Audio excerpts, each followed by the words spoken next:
And today on Good Morning Nigeria, we shall discuss implications of the 2023 annual rainfall predictions by NIMET.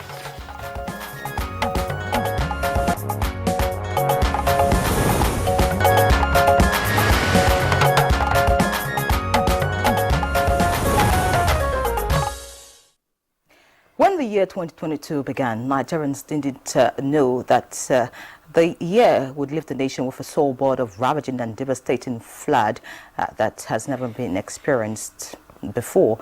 And the prediction by the Nigerian Meteorological Agency, NIMET, was not actually regarded in that particular year. Well, the NIMET is back again with its annual rainfall prediction for 2023, and the warning is that Nigeria may experience earlier than normal onset of rainfall in most parts of the country, with the intensity between averages to above average. Now, this is in addition to an anticipated temperature spike which is likely to be above the long-term average across the country, with temperatures becoming warmer than what we had in January, March and May. Now, NIMET's Director General, Professor Mansour Matazu, explains that the earliest onset of rainfall is around 2nd of March in the coastal zone of the south-south states of Bayelsa, Rivers and Akwa Ibom, while onset of rainfall in the inland cities of the south may be in the month of April and May in central states. Now, Katsina, Zamfara, Kano, Jigawa, Yobe, Cross River, Ebonyi, Imo and River states are likely to experience delayed onset of rainfall, while in parts of Adamawa, Bauchi, Gombe, Kwara, Oyo and Ogun, as well as Lagos, may be nearer to long-term averages. Now, northern states, including Sokoto, Zamfara and Kano, as well as Katsina and Jigawa, are predicted to have the onset of rainfall between the months of June and July. And not only that, NIMET has also projected an extended rainfall season over parts of Gombe, Kaduna, Kwara, Enugu, Anambra, Western Ogun and Lagos states. And cessation is projected for early September over parts of Sokoto and Katsina states, just as cessation is also projected for much later in December over most parts of the coastal region. Well, from all indications, the nation may likely witness peak rainfalls between July and September, which predispose the nation to floods in the cities as well as flooding in the coastal areas, particularly for those living in the riverine and flood-prone locations. This is due to high soil moisture.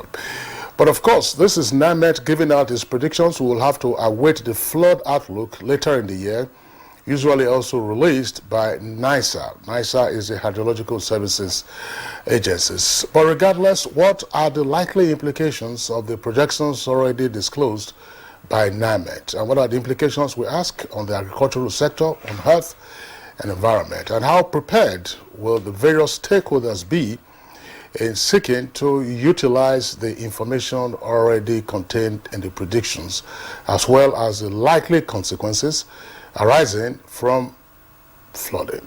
How can the nation maximize NIMET's usual annual prediction? These and more some of the issues we intend to focus on today as we take on another conversation aspect of Good Morning Nigeria. I'm Kingsley Osadolo and I welcome you to the program.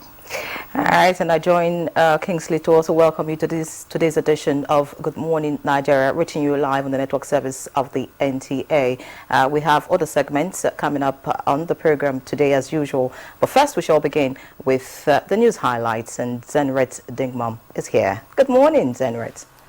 Good morning, Ian Ray and Kingsley. Good morning, and here's the news. The Federal Executive Council has approved 117 billion naira contract for the construction of Oil and Gas Museum and Research Center at Oloibiri, Bayelsa State.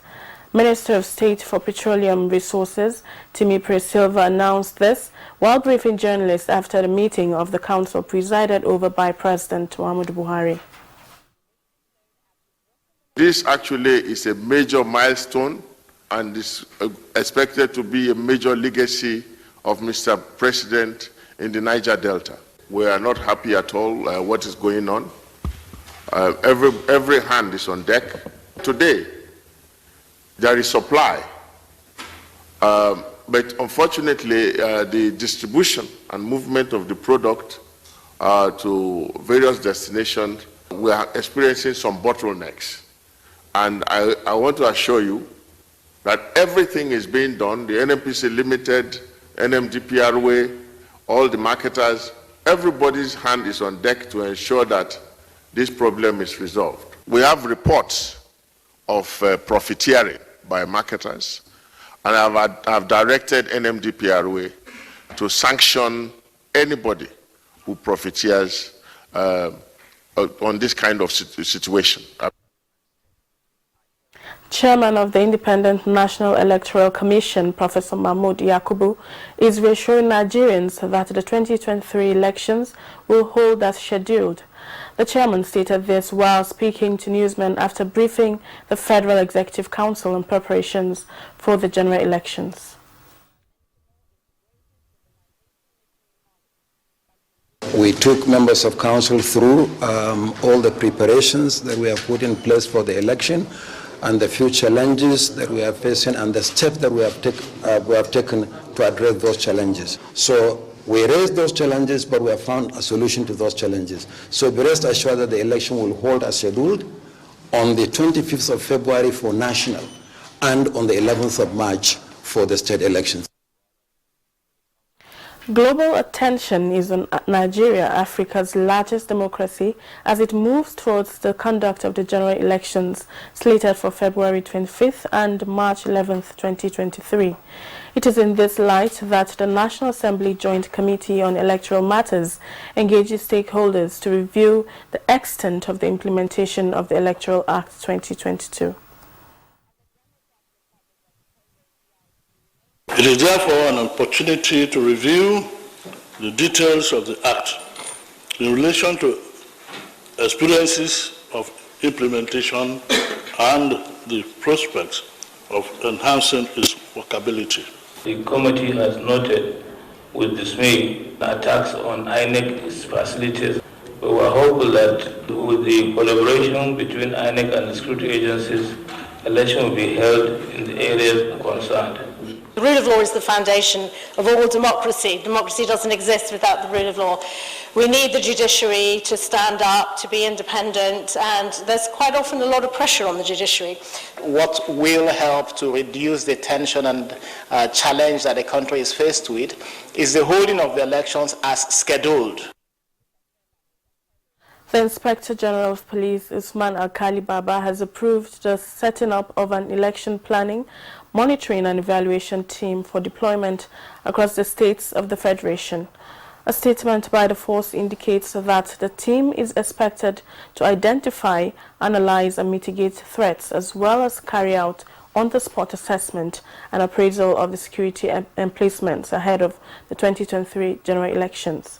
Similarly, the IGP also approves the appointment of AIG Garba Baba Umar, Vice President Interpol, as the national coordinator of the team of experienced and seasoned police officers with vast knowledge in election security management, to be assisted by the Force Secretary AIG Habusani, 8 Commissioners of Police, 15 Deputy Commissioners of Police, 30 Assistant Commissioners of Police, 31 Chief Superintendents of Police, and 16 Strategic Officers of other ranks.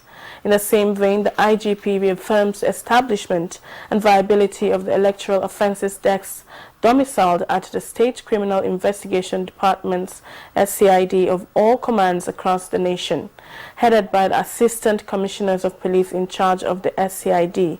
The Electoral Offences Desk is saddled with the responsibility of collating, investigating and prosecuting all matters relating to electoral offences nationwide. Now, the Supreme Court has temporarily halted the move by the federal government to ban the use of the old Naira notes from February 10, 2023. A 7-member panel led by Justice John Okoro halted the move of the federal government in a ruling in an ex parte application brought by 3 northern states of Kaduna, Kogi and Zamfara. The 3 states had specifically applied for an order of interim injunction restraining the federal government through the Central Bank of Nigeria or the commercial banks from suspending or determining or ending on February 10, 2023, the time frame within which the now older version of the 200, 500 and 1,000 denomination of the Naira may no longer be legal tender. The interim application is pending the hearing and determination of the motion of notice for interlocutory injunction, moving the application earlier on Wednesday. Counsel to the applicants, Uthman Mustafa SAN, had urged the Apex Court to grant the application in the interest of justice and the well-being of Nigeria. Delivering ruling in the motion, Justice Okoro granted the interim order restraining the federal government through CBN from the continued implementation of the new monetary policy. The Apex Court had adjourned to February 15, 2023 for hearing of the main suit. An end of an era and the beginning of a whole new journey. However, the drive remains attaining decent work for Nigerian workers and engaging government towards good governance. The new national president of the Nigerian Labour Congress, Joseph Ajaero, assures this at the NLC 13th Quadrennial National Delegates Conference in Abuja. We have demanded equity and fairness in the sharing of our nation's resources, more functional and accessible education system for our children, increasing access to high-quality Medicare, high-quality road infrastructure, increasing access to nutrition, and generally alleviating the factors that increase human well-being. One of the most difficult, I can say, is basically this whole issue of the economy. The economy have not worked well for workers, especially those on fixed wages. Even with the 30,000 minimum wage, it has been difficult.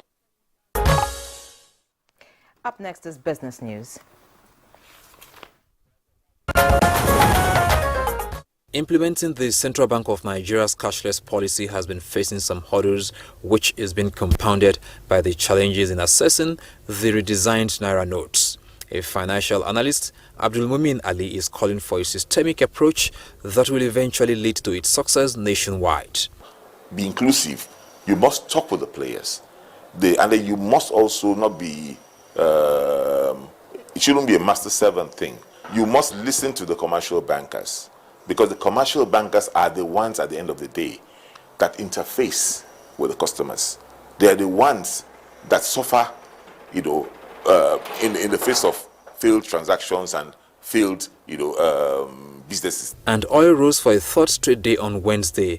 CNBC reports that Brent crude rose to $84.36 a barrel, while U.S. West Texas Intermediate crude climbed to $77.94.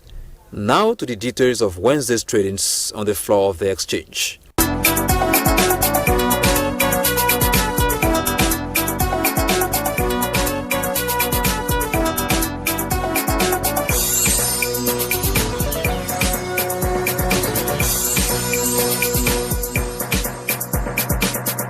With business news, I'm Kunle Adeyeye.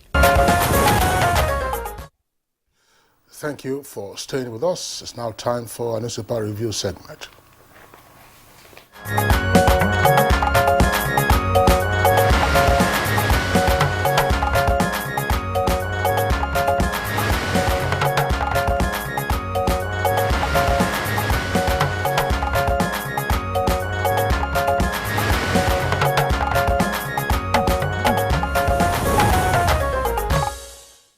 As usual, we have Chukwudi Okoli-Ogbaja with us here for newspaper review. Good morning, Chukwudi. Am I glad to be here? Good morning. How are you? Doing very well. Hi, and you? I'm okay. Right, good to see you, Chukwudi. Same here, Kingsley. Right. The beat goes on.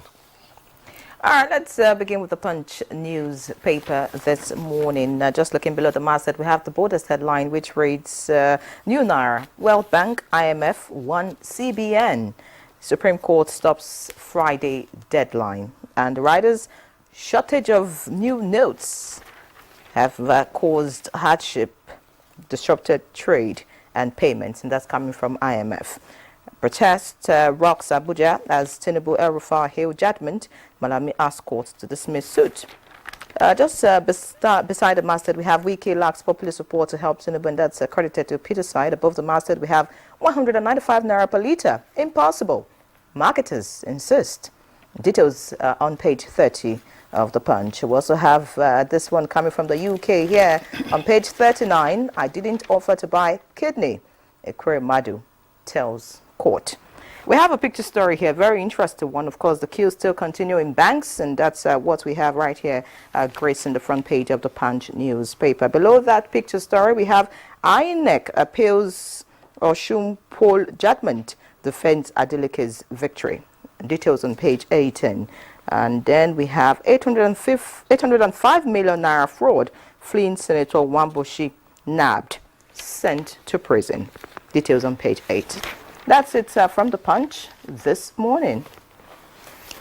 And from the window page of the New Telegraph newspaper, we have the following headlines. Crisis rocks NSITF as sacked managing director of Battles Minister. FEC approves 117.7 billion naira for Oloibiri Oil Museum and Kano Airport. 817 candidates to re-register for 2023 UTME over infractions. And NPC recruits 2,475 ad hoc staff for census in Bochi. Headsmen overrun 22 council wards, displays scores in Benue. Bolanle Rahim, that's the lawyer who was shot dead on Christmas Day in Lagos. Witness says 2 bullets missing from killer cops AK-47. Alleged 805 million naira scam. EFCC moves senator from hospital to prison. Now, this is not an alleged scam. The senator was convicted and the appeals were dismissed. So it's EFCC moves senator from hospital to prison. Old bank notes. Supreme Court stops CBN's February 10 ban. And you have a number of riders to that headline. Ruling irrelevant, non-binding, deadline stays. That's according to the Apex Bank by the report on the front page here of New Telegraph. Buhari meets with Emefiele. IMF advises bankers lender to shift deadline, reiterates position on unified exchange rate.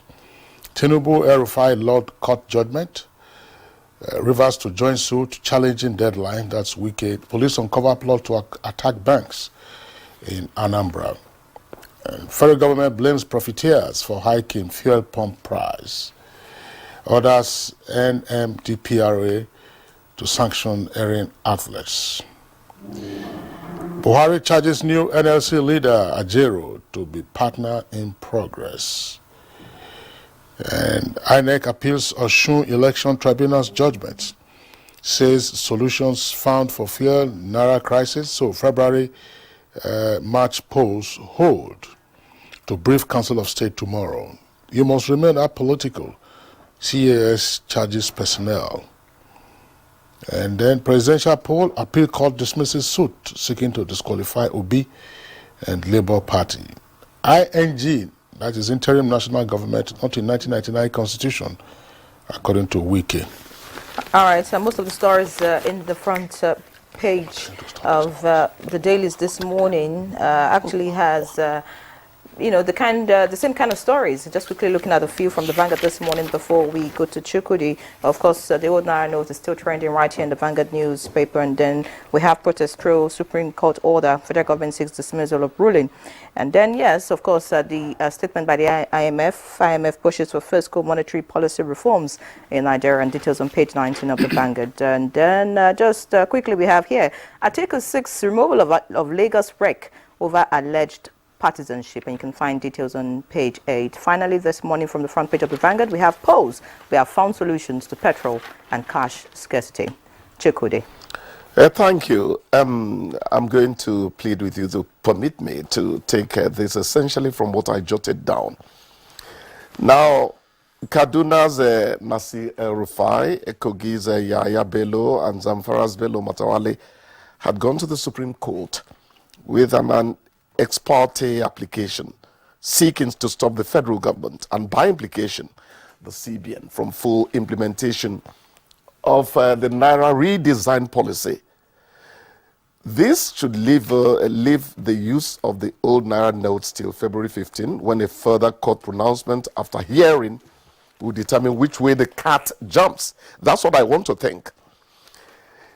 I will leave the technicalities of the Supreme Court action to experts, whom I know Good Morning Nigeria is likely to invite in here. So there will be a lot of talking points in the day or in the days ahead. What I would like to talk about essentially is the beauty of democracy. Kaduna, Kogi, Zamfara are APC-controlled states taking an APC-controlled government and one of its agencies, so to speak, that's the CBN, to court. This, to me, is a civilized way to push home an argument and to demonstrate to the generality of Nigerians that being in one political party does not necessarily mean being completely in agreement all the time. It is now left to the Supreme Court to tell us who is to be listened to, either on February 15 or thereafter. That is what I see, of everything that happened yesterday. So let us watch where it all goes. The other one that I would never get tired of talking about is the pronouncement on fuel and Naira crisis. The INEC chairman, Professor Mahmoud Yakubu, is telling us that, or rather addressed the cabinet members at the Federal Executive Council meeting chaired by President Muhammadu Buhari, and gave the assurance that solutions have been found to the crisis posed by the Naira redesign policy and fuel, which we hardly get. Now, let me say this. According to the Frenchman, vouloir, c'est pouvoir. In quick English, this means that to wish or want is to be able. Now, Nigerians should always have it at the back of their mind that life would go the way they push it. It is what you want in life you get most of the time. Well, sometimes Providence steps in and men's wishes do not quite translate into horses that beggars can ride easily. But it is very important for us to know that we can get it if we really want. Quoting a famous reggae artist, Jimmy Cliff. So I'm of the view that in spite of all the hiccups, real, imagined, or contrived, we will get to the elections, or we will get the elections over with and usher in another 4-year cycle of governance and development. Former President Olusegun Obasanjo is on this part, expressing optimism that February 25 and March 11 will come and pass and elections will take place.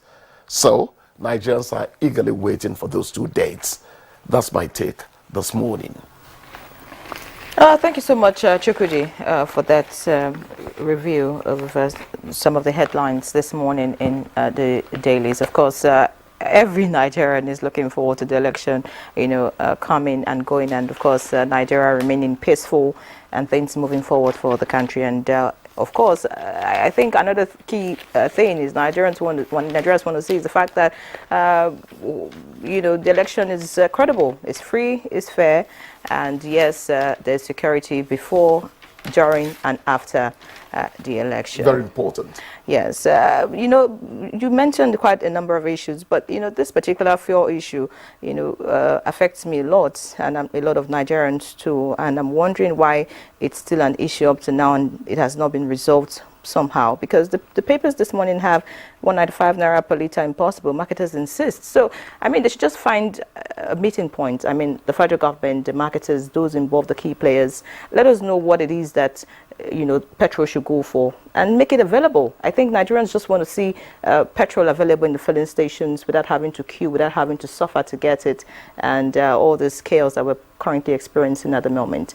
And it would be good if that is possible before the election. It would help a great deal, because a lot of people may want to travel to wherever they registered. Some people are in different places. For example, students are still in school and they want to go back home, maybe if they registered at home.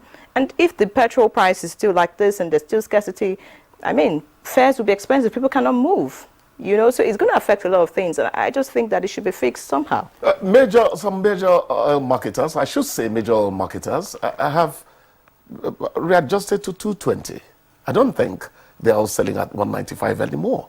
So some upward review is happening. Remember, we were told that there will be upward review up until June when the thing does this so-called subsidy. Well, the upward review should be uniform. It should be uniform. You know, a situation where it's selling for 220, say in Abuja, and then it's selling for, say, 400 or 500 in some other parts of the country. I don't think that is okay. I mean, I'm saying that there should be some form of agreement as to what price is possible. You know, as regards petrol. Oh yeah, so it's uniform. So I know that if I'm going to buy a liter for 400, it should be the same everywhere. You're talking about you know, the realm of wickedness and crookedness. I'm talking about people who are operating in the light. Well, on Sunday, I bought fuel at one of the NNPC stations here in Abuja. It was 194 naira per liter. 194. I haven't returned to the filling station to top up, so I wouldn't know what the price is. But I think that for me, the other very important story is the ruling by the Supreme Court yesterday, granting an interim injunction on the basis of an ex parte application by 3 state governments, not governors, 3 state governments, Zamfara, Kogi, and Kaduna. For lawyers, and then indeed for others, this is a very significant case because of the many implications that it has.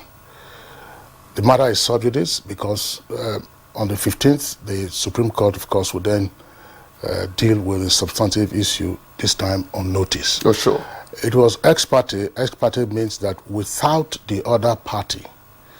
And usually that is the route taken when a matter is of urgent importance.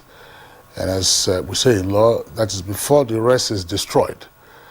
You take that and it's an equitable relief you get, and it's an interim injunction without the notice of the other party. And then Wednesday next week, which is the 15th of February, we'll get into the substance of it. But it's of great constitutional import, which is why you had 7 justices of the Supreme Court sitting yesterday to grant that interim injunction. But basically, there is also the question of jurisdiction. In other words, is this a matter that ordinarily the Supreme Court should sit over on the basis of its original jurisdiction? Jurisdiction is provided for in the Constitution. And a court that decides a matter where it has no jurisdiction acts in vain. The grounds for the Supreme Court to exercise its original jurisdiction are clearly spelled out. Disputes between states and disputes between the state and the federation. And you have a plethora of cases on that. And so many, of course, will be looking out to this case to see whether this is a matter properly construed as a dispute between the states and the federal government, or an agency of the federal government. And plus consideration, of course, being had of the CBN Act 2007 and what implications there are. Attention should also be drawn to an earlier order that was given by Federal High Court, which is lower in the hierarchy, of course, and on the basis of stare decisis. That court is inferior to the Supreme Court. But why would you have gone to the Federal High Court? The Federal High Court, according to the Constitution, has jurisdiction over such issues as legal tender, currencies, and economic and financial matters. That's why I asked the question earlier. Is this a dispute of a financial or legal tender nature between the states and the parties that have been listed? That would then be listed, of course, when they are then put on notice.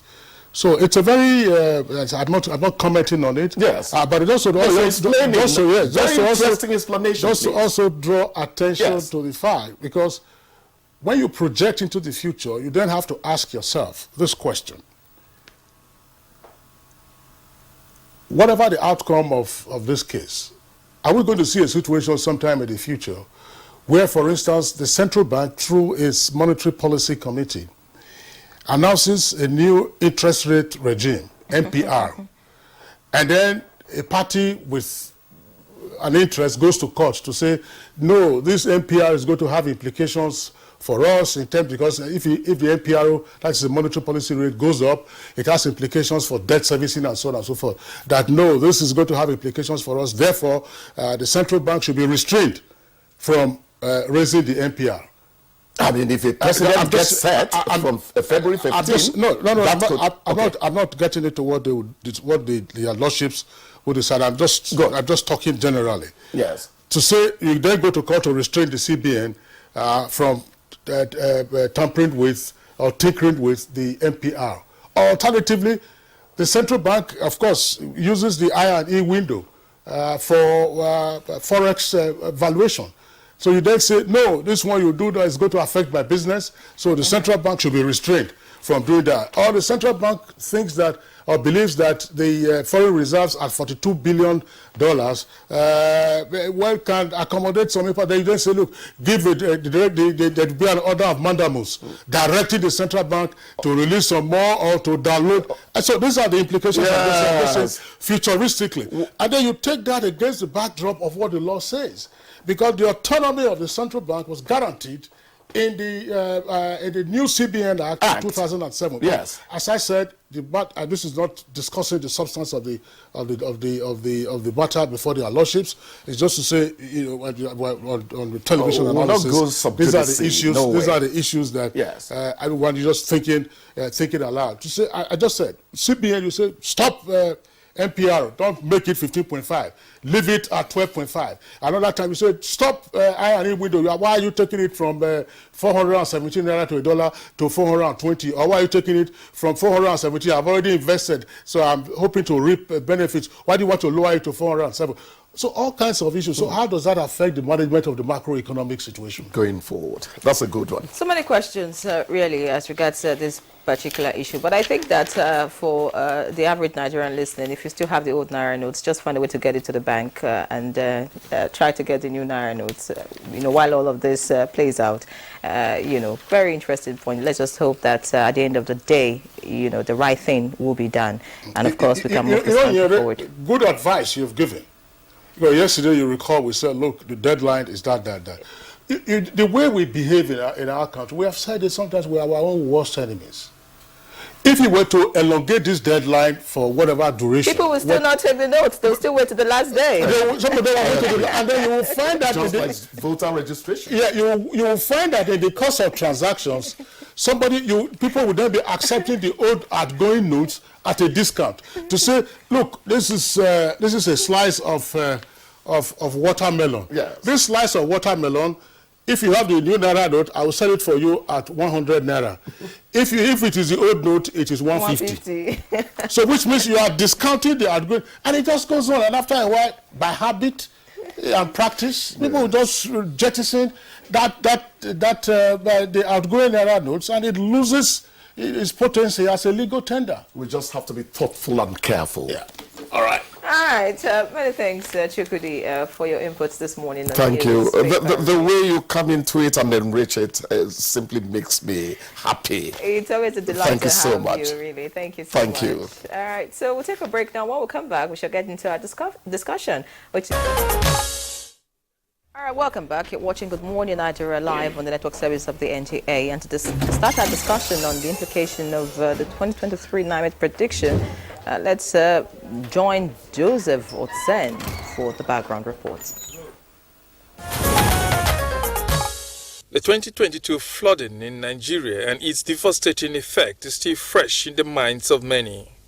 Authorities reported more than 500 deaths, about 1.4 million people displaced across 33 states and the FCT, nearly 100,000 houses damaged, and about 140 hectares of farms destroyed. Much of the disaster was blamed on increasing rainfall, leading to rising water table that outran river banks. Both government and citizens will not want a repeat, with experts suggesting early warning matched with good planned strategies and effective execution as roadmap to mitigating impact. The Nigerian Meteorological Agency, NIMET, has taken the first step with the presentation of the 2023 Seasonal Climate and Temperature Prediction to serve as an early warning tool to the public and a guide to stakeholders in vital sectors to take appropriate actions. From the report, the country is expected to witness high rainfall, which will start in early March from the coastal states of Bayelsa, Rivers, and Akwa Ibom. In April, for the inland states of the south. In May, around the central states, and around July in the northern states. The onset dates will range from March 2nd to July 7th, 2022. The annual rainfall amount is expected to range from 420 millimeters in the far north to 3,253 millimeters in the coastal areas. The climatic condition is to be occasioned by the hot temperature expected to be generally above the long-term average across the country, while the dry spell occurrence is to run between June and early July. For NIMET, there is high possibility of flash flood in some states in 2023, a situation already sending fears among Nigerians, threatening not just food security but lives. Will the country match early warning with early action this time around to mitigate impending disaster and plan towards making the most of the situation? Guests on Good Morning Nigeria will extract the 2023 seasonal climate and temperature prediction and speak to its implication. Thank you very much, Joseph Olsen, for that background report. Now we have three guests with us for the conversation this morning. Via Zoom, we of course like to welcome the Director General of NIMET, Professor Mansour Matazu. Professor Matazu, glad to have you with us on the program this morning. Very good morning, and thanks for having me. All right. Also here with us in the studios is a former General Manager of the Kaduna State Environmental Protection Authority, Dr. Yusuf Rigasa. Dr. Rigasa, glad to see you this morning. Thank you very much. Also right here in the studio is a member, Board of Trustees, National Agricultural Development Foundation of Nigeria, Architect Kabir Ibrahim. You're welcome to Good Morning Nigeria. Thank you very much for having me. Thank you. Okay, gentlemen, once again, it's our pleasure to have you. Let's begin with the Director General of NIMET, Professor Matazu. Professor Matazu, summarize for us what the seasonal climatic predictions would be for 2023. Is it a case of early onset and early cessation? Early onset, late cessation, in general, what is it like?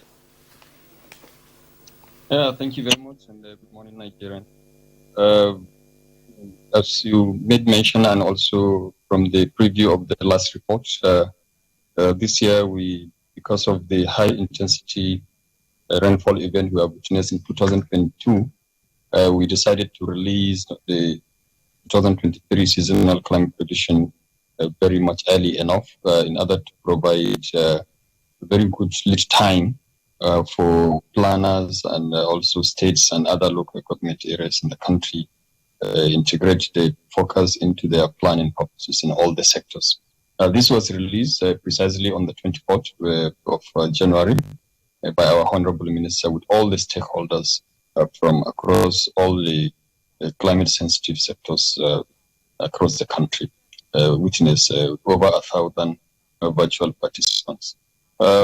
Generally, this year, looking at the indicators that now what we call climate modulators, so that modulate and moderate the occurrence of weather and climate in this part of the world, we're going to see average climatic condition for 2023 with pockets of below average and few pockets of above average. This is as a result of the sea surface temperature, which also determines the nature of the season, that will now graduate from La Nina, that is the cold phase, into neutral, and towards the end of the season in December, we will now transform into El Nino. So this has average weather conditions influence over the country. Our seasonal climate prediction has detailed components on the onset dates, state by state and local government by local government, of rainfall onset, cessation dates, rainfall amount, length of the rainy season, including temperature, dry spell and little dry season conditions across the country. And of course, we've also added malaria and meningitis vigilance.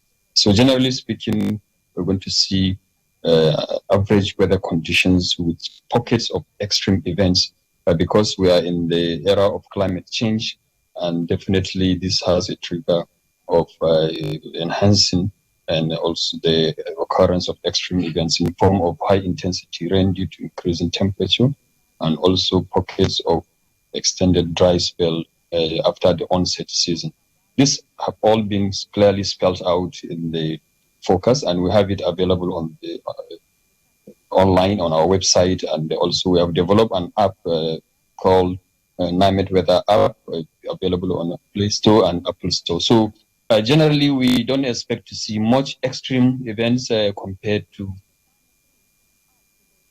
2022, but this not to rule out, as especially some of the flood events are triggered due to bad land management practices across parts of the country.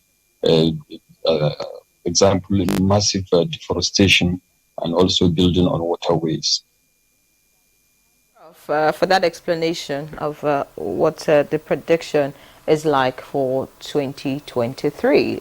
But I'll quickly come to Dr. Yusuf now. I'm sure you listened to the DG of NIMET, and I'm sure even before today you have seen the prediction, you know what it's about.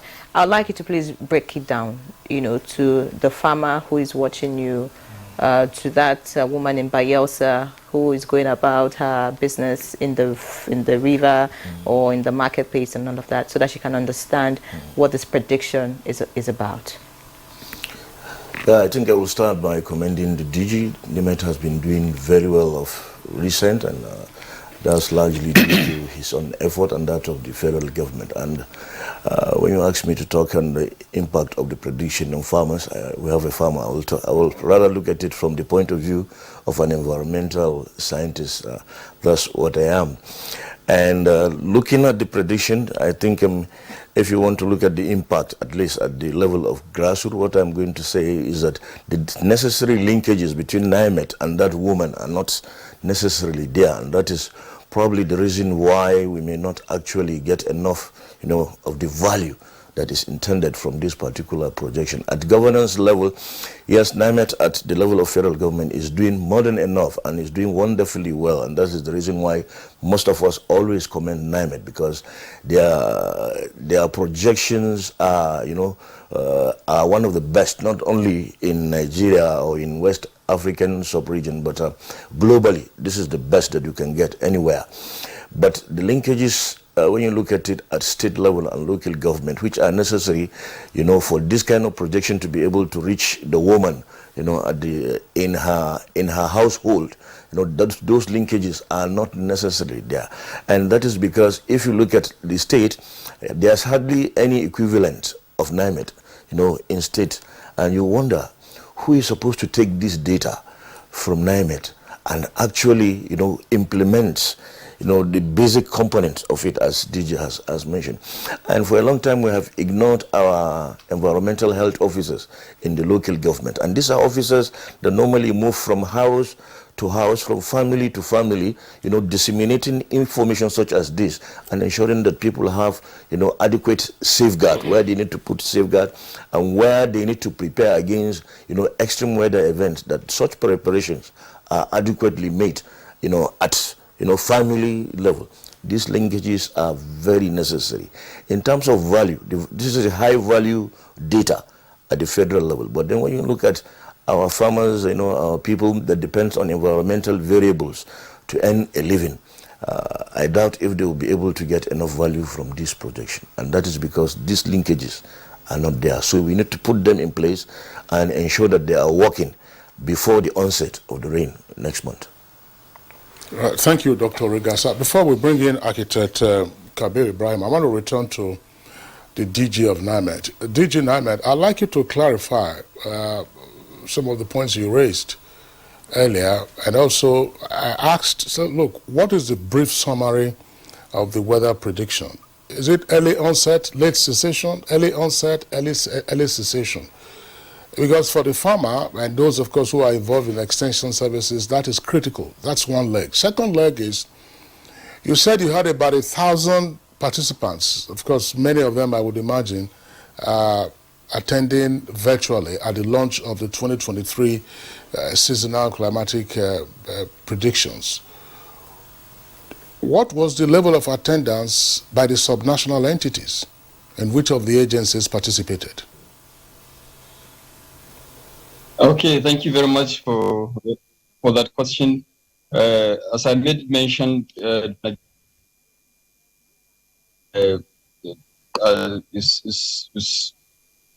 wouldn't want to send a false alert by making some statements that we have details of the prediction local government by local governments in the document, and we are able to also translate it into Hausa, Igbo, and Yoruba.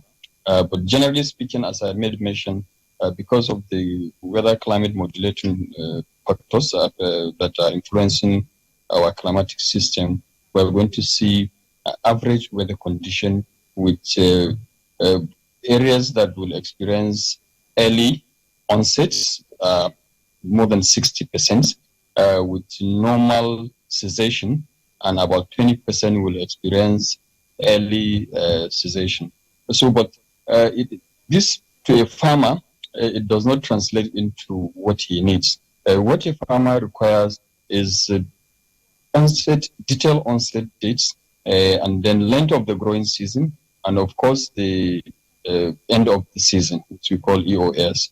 And these are all detailed in both English, Hausa, Yoruba, and Igbo in the prediction, and is available on our website, and is also available on the weather app that we have. Even on real time now, any Nigerian can Google on Play Store or Apple Store and say NIMET weather app. It's free. You just download and you check your local government. You see the onset dates.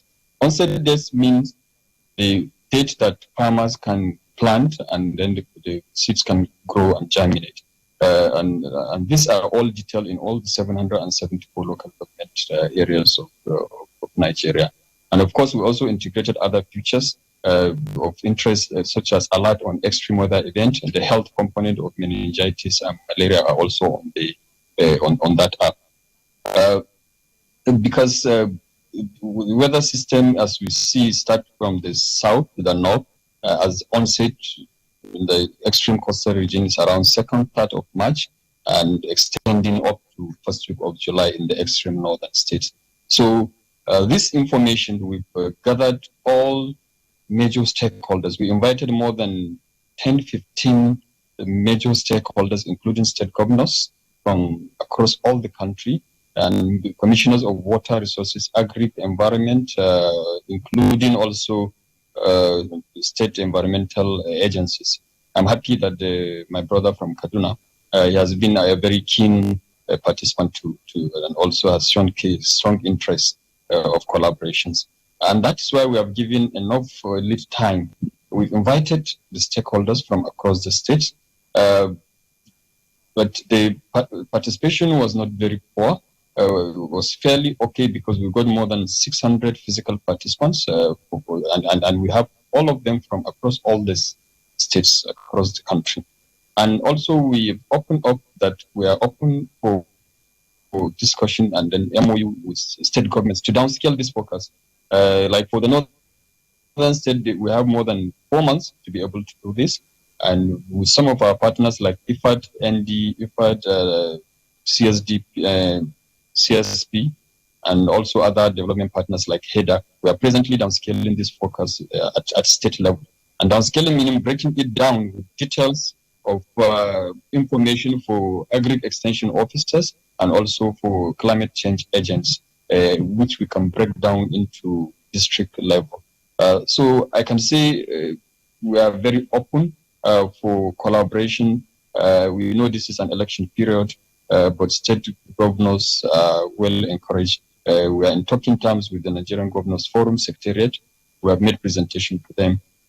We have our officers on ground that can, between now and the onset period of the rainy season, can come to state level and downscale. And in all the states of the country, we have NIMET offices. In some states, we have more than 4 or 5 NIMET offices, including synoptic stations across the country. So I can say this information is well packaged, is well user-friendly, including farmers.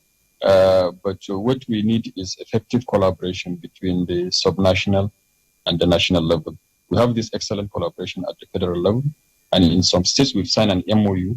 But if you don't have the buy-in of the state government, even if you have a downscaling activity using some partnership with development partners, you won't be able to reach all the state government citizens. So this is our take from NIMET. We have done this for Katsina State and other states in the country, including Lagos. Also, we have a working relationship. But we need to do more, as you made mention earlier. Thank you. DG NIMET, thank you so much. I'll go to Architect Kabir now, and my question will be similar to what I asked Doctor earlier. He has talked about a website, weather app, and all of that. We know that a lot of Nigerians cannot access all these things he has talked about. Some people are watching you at the moment, and some of the terms used by the DG, they don't know what he's talking about. Onset, cessation, and all of that. So I want you to explain, this prediction.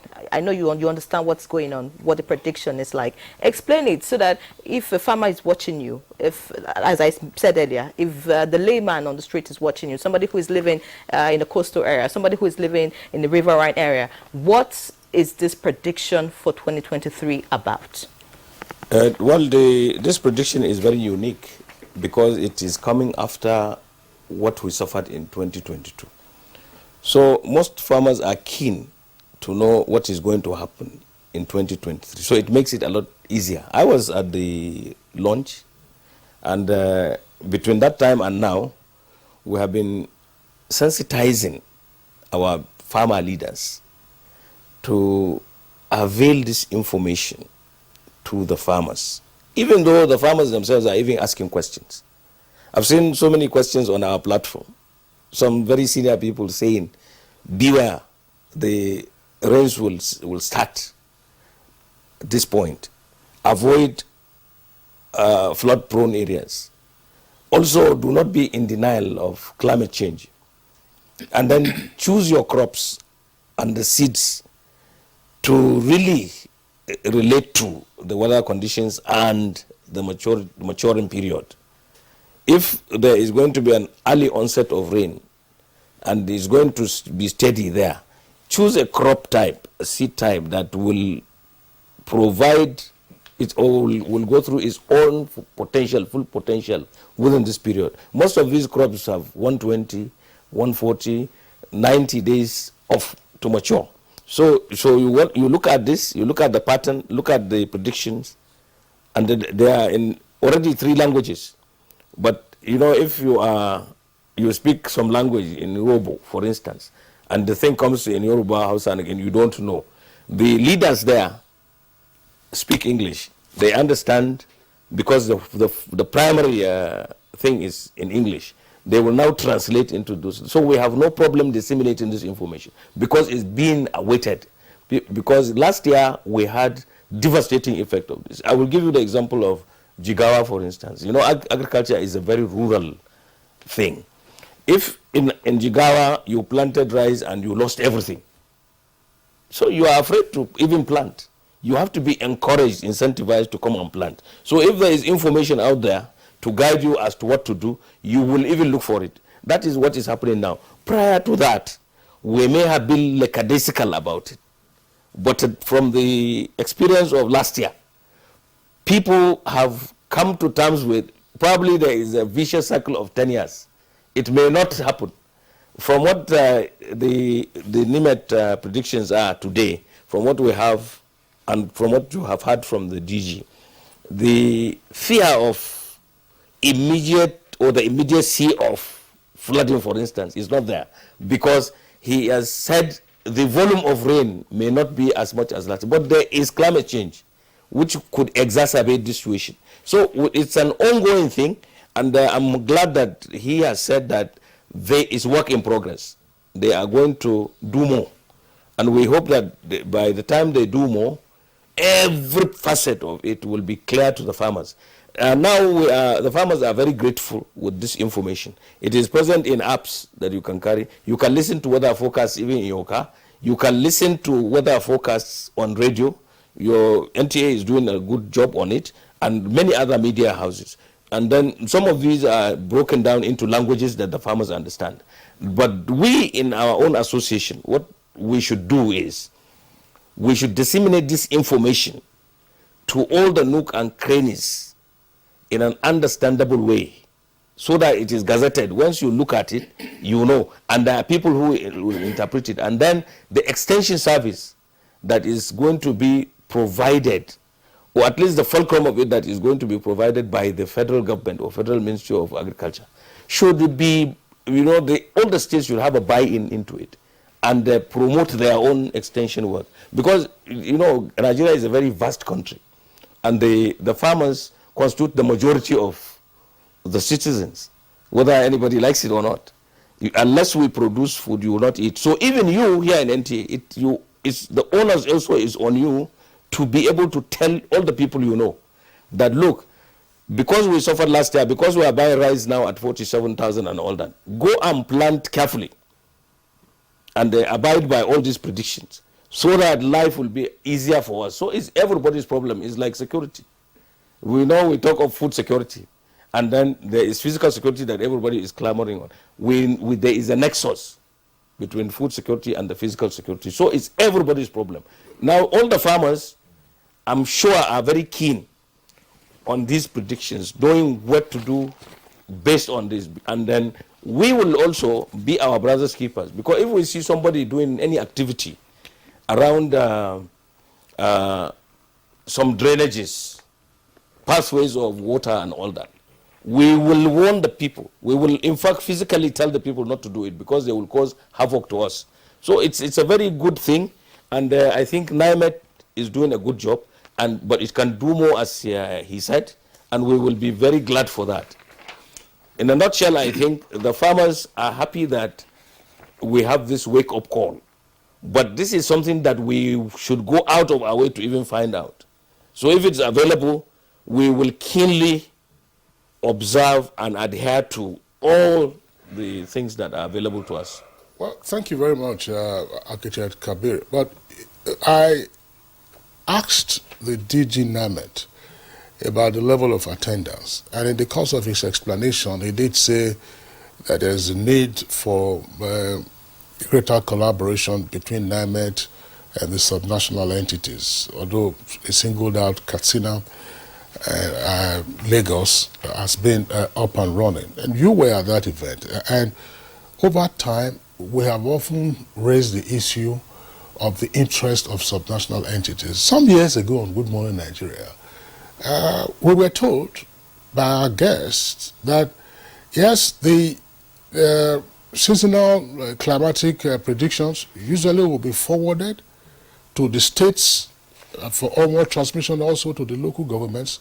And these papers or documents were just kept on the shelf. So that's what we had. The same thing with the flood outlook. NISA, that is the Hydrological Services Agency, will prepare the flood outlook and to say, look, these are the hazards that lie ahead, and sometimes also engage on, if you like, road shows to sensitize subnational entities. And at the end of the day, everyone is sitting on their hands, and disaster strikes, and everyone is crying. So, what has been the experience of your members? Because when you have agencies and specialists who should utilize this information and go down, you're saying it's like security being everybody's business. Not many of us are specialists. Not many of us will have the time or even the patience to read the predictions and then begin to... Everybody will have your areas of specialization. What has been the experience of farmers with state ministries of agriculture, with extension service workers? I can tell you that, and this is something that everybody knows, the states can do better, in fact should do better, because agriculture actually takes place in the states. So if the states just wait for federal government or federal agencies to do this, we are not going anywhere. A few governors have shown a lot of interest in both the south and the north, and some of them it's very clear. If you take Professor Ayade, for instance, he's doing a good job on this. There are some governors here in the north who are doing a very good job. They are interested in that. But apparently, what we have seen is that there is an apathy of serious investment by states in agriculture as a whole. And that is very, very deadly to the food situation, to the food system. The world is going through a lot of challenges on the food system. Food system will only thrive if all these things are adhered to. So I am making a wake-up call to the states. In fact, from my own perspective, any government, any state government that does not pay attention to agriculture and the food system and all these forecasts, actually people should not vote for them, because it's a recipe for problem. Because once we don't have food, we will not be able to think to do other things well. So it's a very, very fundamental issue that people should put on the table for people aspiring to become their leaders. Right now, what I have seen is that just a few governors are really committed to the issue of agriculture as a whole. The NAMED predictions are very, very important to the food system. If you allow any of these predictions from Hydrological Agency, from NIMED, from everywhere that affect agriculture and good living, human living, and you allow them to pick dust on shelves, I don't think you are serving the people. What you should do is you should empower all the agencies that will disseminate this information to the grassroots, because I have said, and everywhere in the world, in England, for instance, agriculture is a rural England. We used to attend the Royal Agric Show in rural England. You don't come into London or you come into Abuja and say that this is where agriculture thrives. Agriculture is not, there is some agriculture, but the bulk of it is in the rural areas. So the governors, more than anything, when they say they are the leaders of the country, everything should sprout from them. They should better know that once we have a lot of inequity in terms of agriculture, everybody will go down. So it's very, very important that we pay more attention than we are paying right now to all these predictions, because these are the bottom line in agricultural production. And in fact, even in health and all that, because he has mentioned the effect of inclement temperatures to meningitis, malaria, and all that. So it's a gamut of all the things that make life easy and livable for people that this information is trying to disseminate to everybody. So the sooner we all take action, and not to be passive, and not to have an I don't care attitude, because probably we are not going to give contracts and get percentages, we are in trouble. We must work on this, and we are every day there to wake people up. And this is what we are doing here.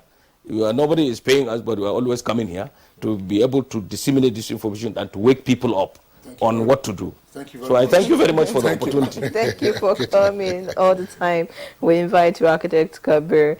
So, Dr. Yusuf, you heard Architect Kabir that this is the time to take action. One of the major effects of the weather prediction last year was the flood. Yes. It was devastating. Almost every state in this country was affected.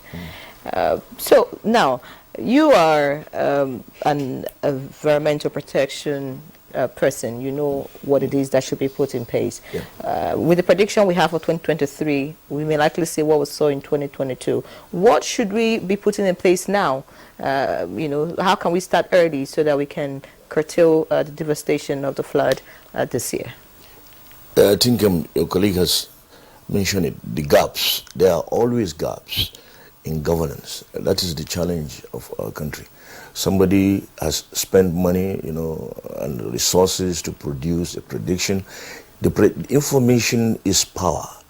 And when you know that something is coming, you have that capacity to utilize this information to add value to your life. And where there are threats and risks, you have ample time for you to be able to, prepare yourself against such eventualities. But if you look at the way we are, when you kill the environmental health officers at local governments, of course, there is no way information can cascade down to citizens. I always emphasize that these missing gaps, they have to be there. When I was in Kaduna, what I first did was to dedicate a desk officer. I created an office, and then I put, competent people, and these people, I normally send them to NIMET, to NISA, to go, whenever these projections are going to be made, they go and tap the information, they bring it to me, and I disseminate it to different stakeholders. This prediction is not only for farmers, it's for everybody. But then if you don't have capable hands to be able to manipulate this information and translate it into the proper action plans for different segments of the society, of course the society will not be able to tap the actual value of this prediction. So what we have to do is to continue to build capacity at states, at local government, and create the linkages so that this projection can flow from NIMET to citizens and communities. Because the key, as he mentioned, is action. And where there is no action, of course, there will be no performance. And those things that we are trying to run away always, they will continue to happen. So, in a nutshell, what I will suggest is that government, especially at state and local government, and that is the weakness, they need to create desk offices. They need to create the necessary human and financial capacity for their own people to be able to tap into these projections, transform them into action plans, and ensure that families and communities adequately implement these plans so as for them to be able to get the necessary value that they ought to get from this annual projection.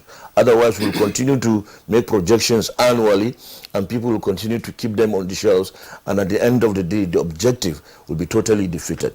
Let's work together. That's the way I see it.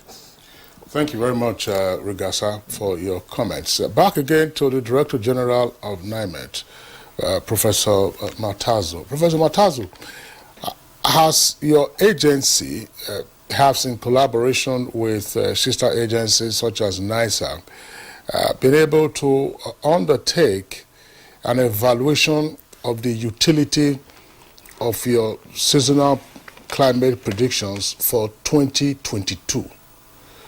Across the spectrum, agriculture, for instance, which of course we have the experts here, environment, but more particularly health, and if you may, aviation. But let's focus on health, because this year you've already highlighted the likely issues around malaria, for instance. But we know that last year, cholera outbreak in a number of states on account of the flooding, and people were just dying in their tents. So how well, if you're assuming you have undertaken a review of the utility of your predictions for 2022, how well did stakeholders hold on to your predictions and then utilize them for their planning and for their programming and general governance purposes? Okay, thank you very much for this very important question.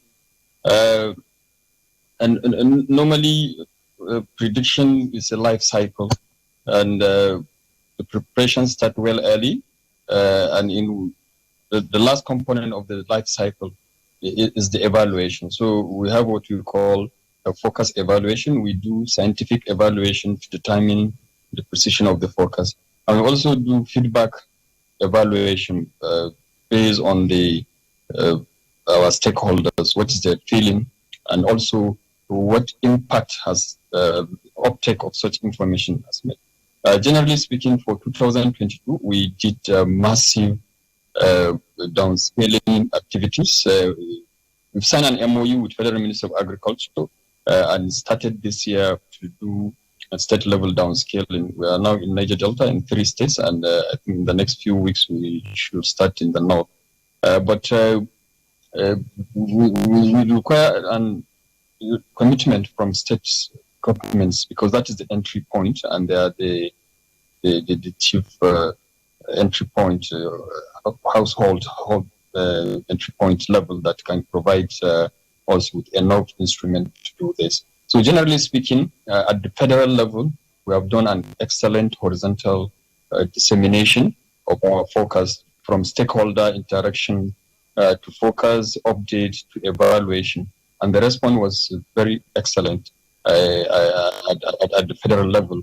But the existential gap that happened in 2022 was the response of the last mile community, because our focus is meant for the last mile, and the last mile are the users. Users in the sense that community dwellers, either farmers, fishing community, or any other citizens of the country. And the response was not very encouraging, because knowing the nature of focus and what to do is one thing, and also responding positively to the information is another thing. But in the value cycle of climate services, we have 3 layers I used to emphasize. We have the producers like NIMET and NISA, and we have the enablers like NEMA, like Ministry of Agriculture, including media organizations like and the NTA. And then we have the last mile, who are the users. So if you don't have clear flow of information, and also follow up, and also providing mechanisms for the response. I would give an example. If there is imminent flood forecast, and then there should be also at the local level demarcation, there should be information on what the communities will do if there is a rise in water level, and where they should be, and who will take care of that. So the response was not too good for 2022, and based on that, we have created more platforms and also more channels of communication with our major stakeholders. Definitely, for agriculture, if you utilize our information, you are bound to get increase in yield by more than 35%. And for all the other sectors also, uptake of weather information, we have permanent index relationship with Nigerian Federal Ministry of Health, the NCDC, and they utilize our information. But what creates the gap is the response at the last mile level. And definitely, as made mention by my 2 other brothers, we need to have clear-cut framework at the state and local level in which they can uptake and utilize this information. You don't need to see all the farmers. If you gather the agri extension officers, if you also put together the climate change agents with what we call lead farmers, most of the lead farmers, they understand this information. So by talking to them during roving workshop at state and zonal level, you get the information to all the farmers in a very short time. We have seen this happening, and we are happy also to announce that because of the precision of our focus, we are even assisting other countries in their daily focus. And Nigerian Med Service has been categorized as the best in Africa. So if we have this capability and ability, so we were encouraged to do more for the citizens of our country. If you allow me on the screen, that is why we captured all the focus, the different strata. This is the summary for decision makers that we have done that is handy, and also can be utilized by ministers, by governors. It's very handy. One can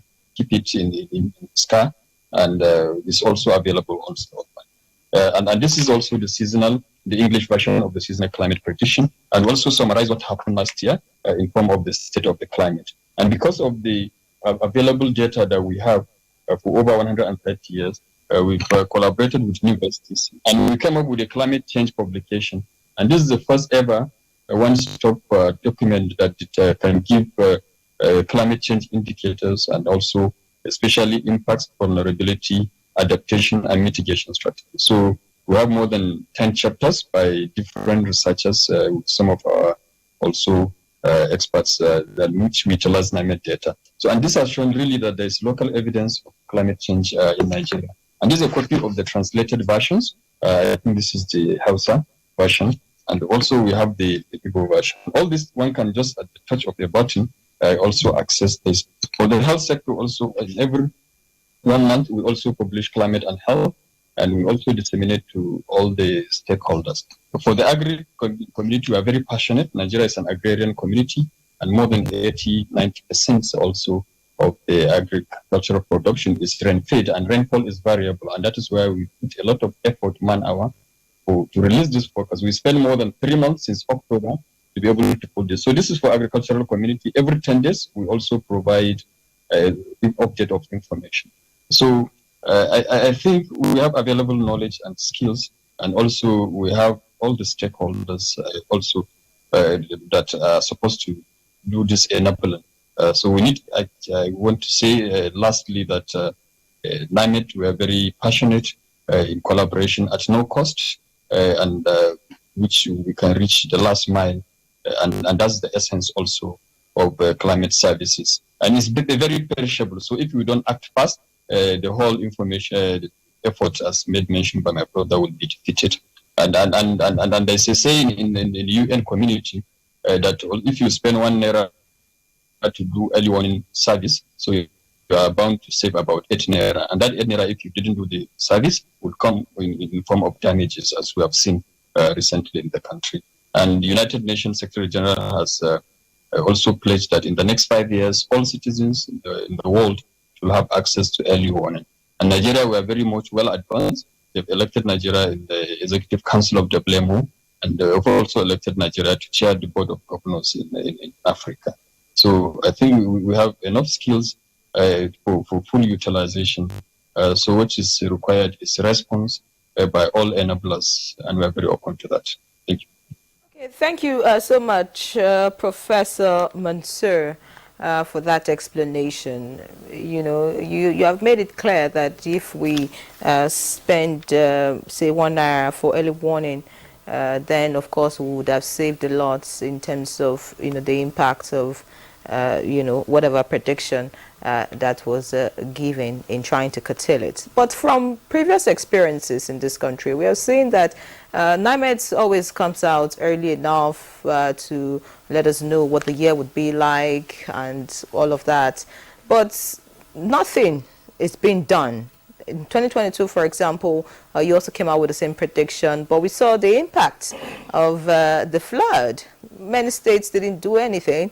Everybody waited, you know, for the situation to get out of hand, and then we started complaining and crying about it. Now, I want you to tell us in clear terms, DG, the implication of not paying attention to this year's prediction, as regards the environment, as regards health. I want you to be as you know, as clear, as simple as possible, you know, so that so that anybody watching at this point will be able to say, oh, I heard the DG say this is going to happen if we don't act now as regards this prediction. So they can actually come to you. For those who don't have it yet, I'm sure some people even have it, but they've not bothered to open it, to read, you know, some of these things you're talking about, or go to your website. So please tell us the implication of this year's prediction across the different sectors in the country. Okay, thank you so much. Actually, as I made mention, we're not expecting highly extreme season for this for 2023, but we also promise to be providing monthly and fortnightly or update to stakeholders, different stakeholders. But the overall implication is that, generally speaking, all Nigeria, all our socio-economic activities are climate sensitive, be it agriculture, water resources, all the three forms of transportation, health, tourism, to talk to all sectors.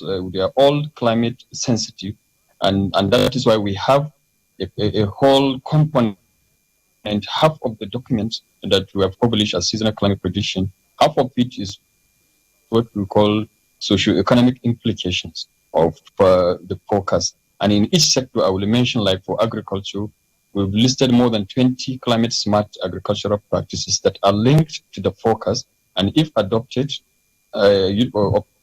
uptake and then also integrated into activities, it will increase the yield. It will also guarantee a reduction in the loss of crops due to extreme weather events. And as a result of this, it will guarantee food security. So, and for health sector, we provide detailed information on how temperature, humidity, and other weather elements can affect or trigger some climate-sensitive diseases like meningitis, malaria, and measles. And also, we provided also some detailed temperature forecasts in order to help also in the health practitioners on how to plan their activities. And also, we did even forecast also evidence of imminence of epidemics. And with that, there will be enough planning activities by the health practitioners. For water resources, also sectors, we provide per minute per second for aviation. We are present in all the Nigerian airports. And that NIMED weather app, we have all these components detailed in it. So we need to go green in terms of sustainable developments, and also our activities are to be climate smart. One sector also that also is being impacted is the housing sector. So we have an excellent working relationship with them, and there's in the climate Nigerian building code, there's a climate component of it, and if utilized, so we are bound to have more climate smart designs that requires less energy, and also less energy means that our also generation of greenhouse gases will reduce. So generally speaking, the uptake of our weather and climate information will guarantee sustainability, will reduce risks, and will also increase livelihood, and which has multiplier implications in terms of security and economy.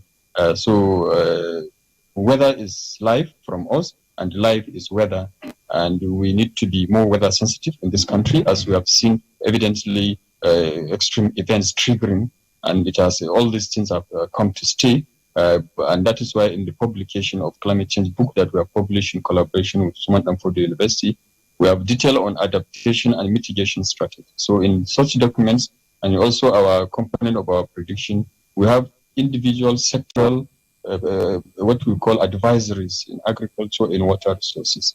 And all these are to be digested and then relayed to the last mile communities who are very eager. We have raised awareness.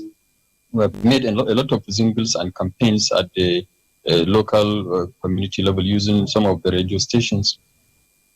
So the farmers are very eager, and we brought even some testimonials from during the release of the forecast, and they have really indicated also interest. So I think we need to do more, especially in the responding. So response is more critical now in order to now have an effective climate service delivery. Thank you. Right, Professor Matazu, thanks a lot once again for your detailed explanation. I think that the message is quite clear. NIMED has done its bit. Of course, it will continue to do its bit, but it is then left for the utility of its services to be more pronounced. Throughout the entire governance spectrum, federal, state, and local government. I mean, you were asking about the implications on various sectors a while ago. Take health, for instance. It's indicated that in the seasonal climatic prediction, you have pointers to malaria outbreaks and to the CSM, that is cerebral spinal meningitis. And of course, when we do have the flood outlook, we'll be talking about cholera. CSM will require vaccination. So is your state or your area under the CSM belt? What preparations will you then be making through your primary healthcare development agency in liaison with the National Primary Healthcare Development Agency so that residents in that location can get their jabs before the onset of CSM? So once you get some of these things done, of course, the quality of life will improve and we'll have a much happier and healthier population. You're watching Good Morning Nigeria on the network service. I'm Architect Kabir. Earlier, you were explaining the lessons of last year, how farmers should learn to cultivate what kind of quality of seeds and crops. Have farmers and your members been able to pick up the pieces from last year? And if they did, how did they do it? Well, and if they haven't, how would that affect the cropping season for this year? You see, at the heat of the flooding, we were here, and we told you that the advisory to the farmers, especially in areas where they have had devastating flooding, was for them to even go back to the farm where the waters, the flooded areas, the water receded, using the residual moisture to plant, but then they would choose early maturing seeds in that place. I think that has happened. In many of the areas, you have seen that people are now harvesting for the second time, getting into the dry season farming. And very soon, in those areas, the rainy season would come. So in some areas, we are even beginning to experience agriculture all year round. And the only thing is that unless you help some of these people who lost completely their livelihood, they are going to have to be struggling. And this probably explains why the dynamics were that there was going to be a real problem in the food system because of the flooding, along with so many other threat factors. If you remember that we just came from the COVID-19 effect, we have had insecurity, and then the flooding tended to dominate everything. Everybody thought this was the end. But now, certain factors also are affecting the price of some of these things. I see on some platforms, some people are saying the maize, for instance, is 12,000, 13,000 somewhere. That is not going to be there for a while longer. It has become necessary because some of the farmers also buy most of the things that they don't produce, and they need cash to do it. And then you have a problem with in the redesign. But definitely there are problems in the system. The problems will be exacerbated by non-adherence to the warnings or to the predictions that we just had. We will be able to talk of the devastation of 2022 in the past tense if we adhere to the advice that we are getting. But I have every hope that because we have come through a lot of turbulence in 2022, the farmers are now eager to even abide by what advisory we are getting from these predictions. To conclude, I would like to tell you that we have always told farmers to look at their participation in agriculture as a business. They should go out of their way to make their businesses better. It is not as if the blame game that local governments, state governments are not doing this will be the end of all. It is also the onus to really be able to take advantage of all this is on the farmers. Because if in Abuja here, if you go to Wuse Market, for instance, all the shops there, when they are stocked, they are not stocked by anyone else than the shop owner himself. So also, I think if I'm producing rice anywhere, I should optimize my production to be able to really compete favorably in the economy. And then because I see a lot of problems, I should really take advantage of those problems to optimize my production so that I can cut a niche in the society. Because food, for instance, is what everybody eats. Nobody would make anything of whatever they are doing if they are hungry. And in fact, the mention of the Secretary General of the UN, probably the DG did not even say that or mention that in September 2021, there was a global food system dialogue that was initiated by the Secretary General, and we participated all over the world.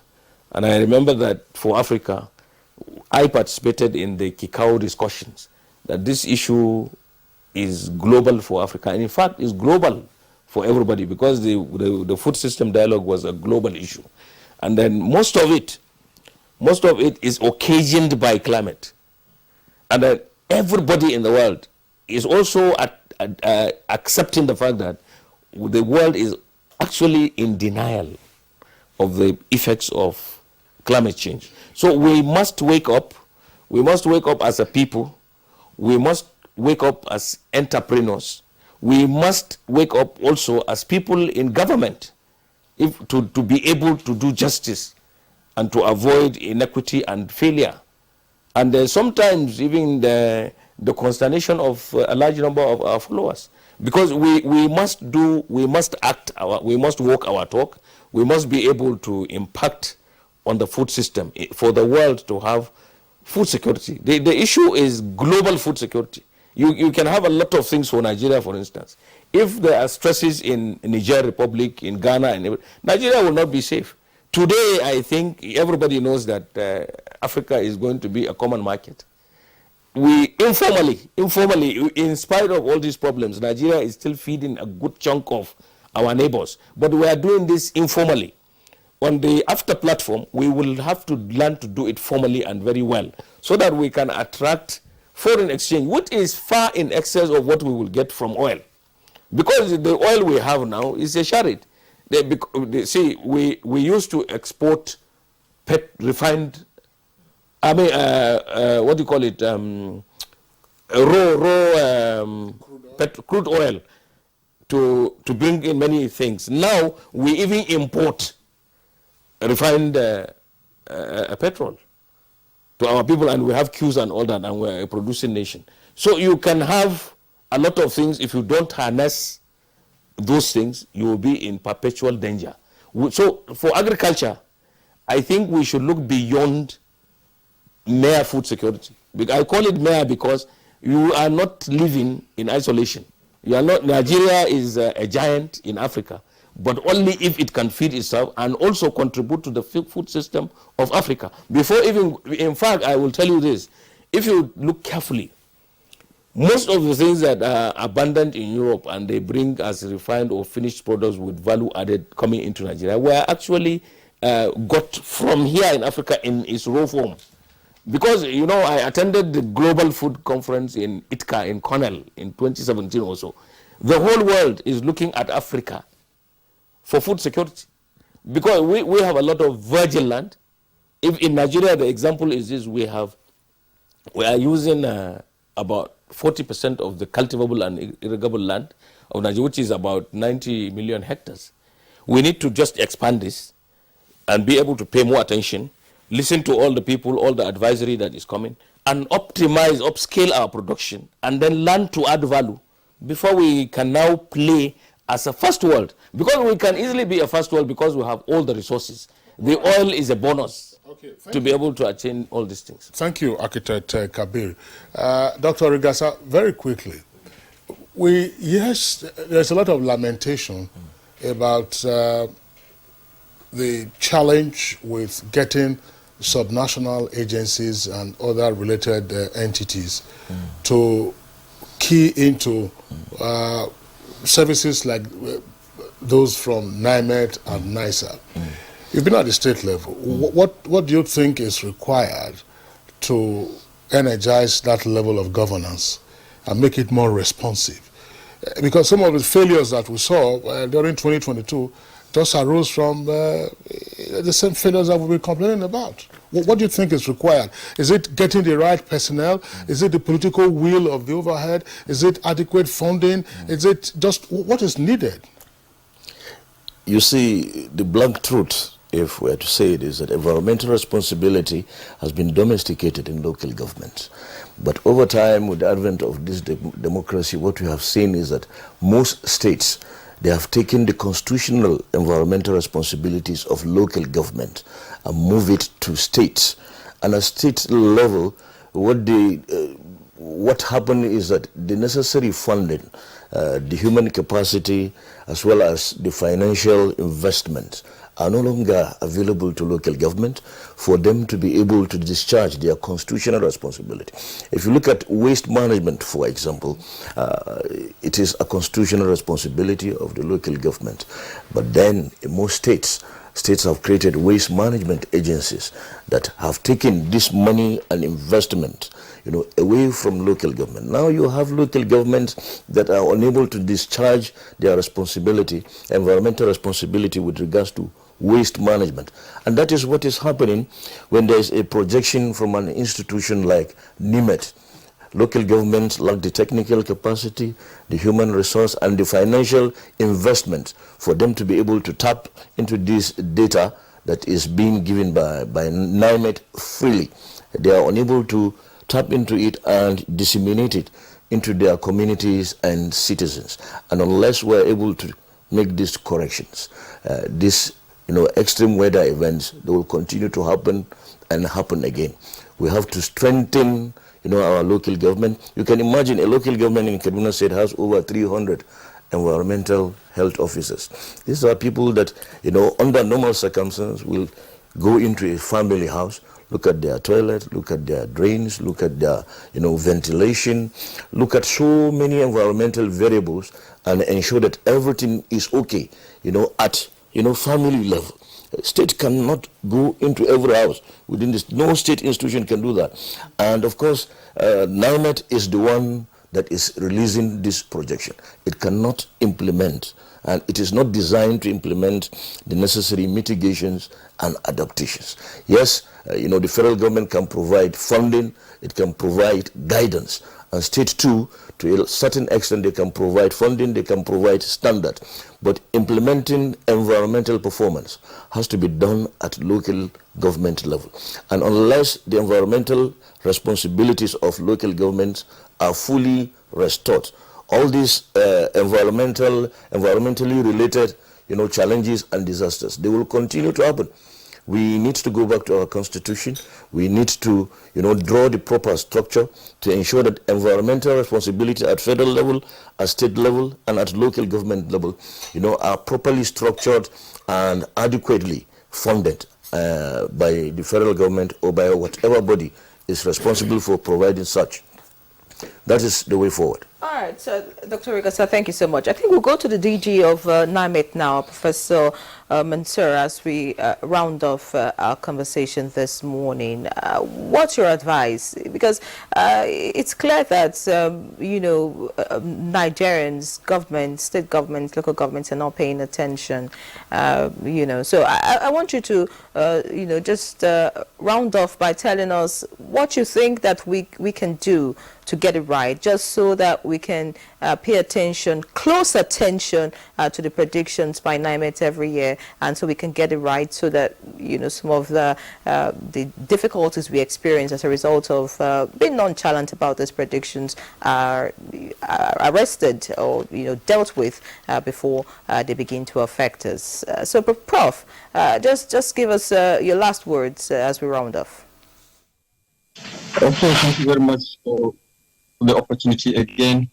I would like to mention, if you check the last page of our document, we have contact details of all our state's offices and officers, also contact details.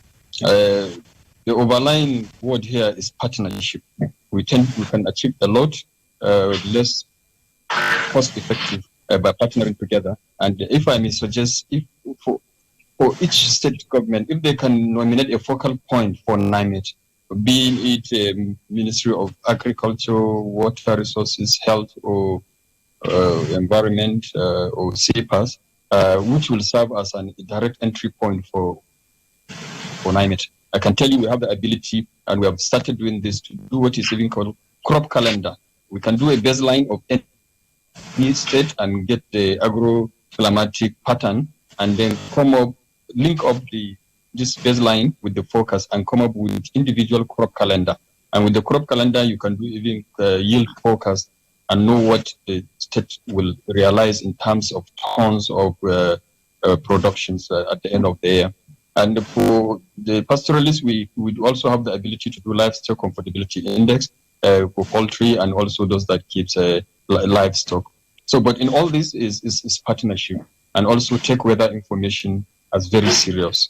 And in the last part of this narration, I would like to mention that as human beings and as Nigerians, I used to always mention that we have three options, especially in this era of climate change.